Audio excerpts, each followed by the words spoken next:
Hello, this is my fourth video of our IBEX Forest River 19 QBS. I've done a couple of other videos on it, and it's been a while. Now we have about 18 trips and around 6,000 miles on it, so I thought it'd be a good time to do an update. Overall, we love it. We haven't had any major problems with it, little things here and there.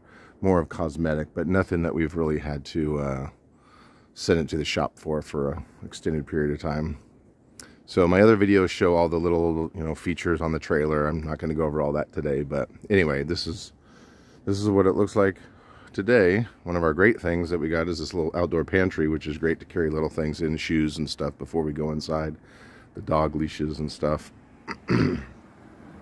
We find that a lot of times we cook outside, so we use the griddle that comes with it, and then we got one of the Everest red cooking stoves and use that most of the time if it's good weather, which it usually is when we're camping.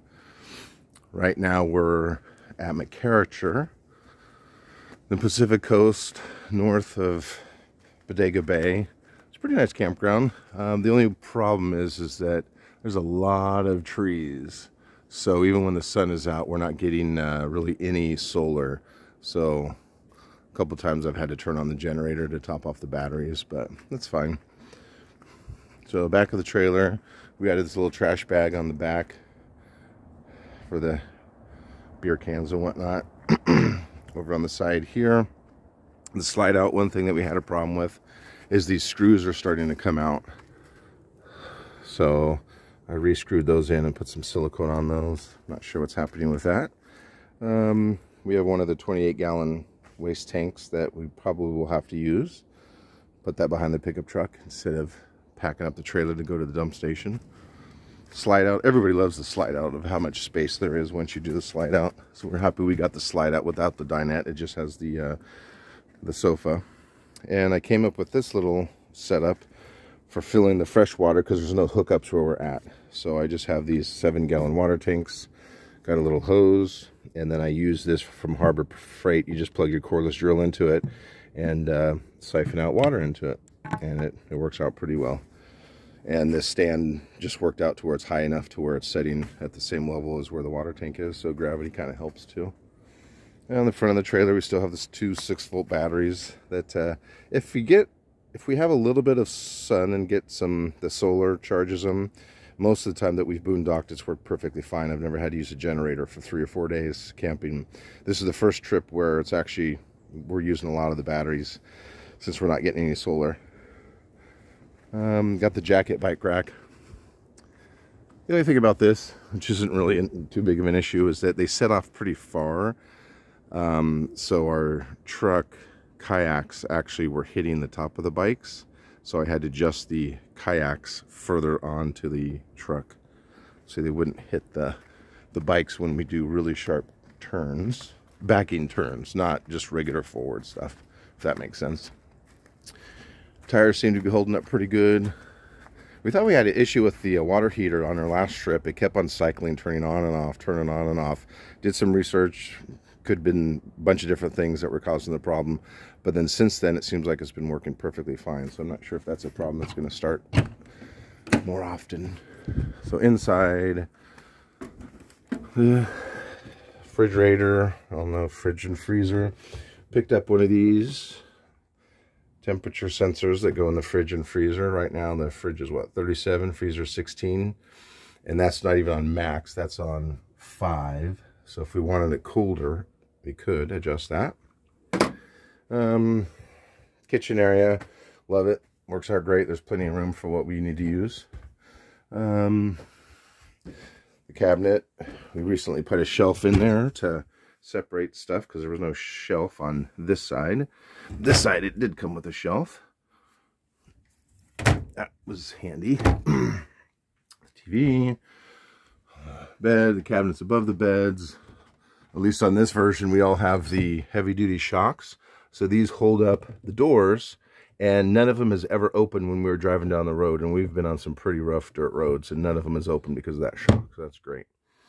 The couch pulls out to the bed. I've slept in it a couple times. It's actually pretty comfortable. I'm 6'2", and there's plenty of room for me. The air conditioning, again, same thing. I'm 6'2" with shoes on. I do not hit, my head does not hit the top of the air conditioner or the bottom of the air conditioner. Plenty of storage underneath the bed. On one of my other videos, I showed that we added another shock so it holds up the bed, since we have 2 mattresses on it, much more comfortable. Did notice one thing over here is the bracket that holds the convection oven is cracking right here on both corners. I assume that's because it's too heavy. It's not secured too well in there, and so bouncing down the road, it's cracking that bracket. So that just happened on this trip, so got to figure out what to do with that. This normally has a door on it, this cabinet here, but our dog, this is not IBEX's fault, but our dog, his leash got caught on the handle and he broke it off. But no biggie. Bathroom. Again, I talked about the bathroom. The bathroom is extremely roomy in here. Again, being 6 foot tall, I can stand into the shower and my head is in this space here, and it's fine and comfortable. We upgraded to one of these oxygen, what's it called? I don't know the brand name, but it's one of the oxygen shower heads. It's got so much more, I guess, water pressure, and it uses less water. And that's really cool too.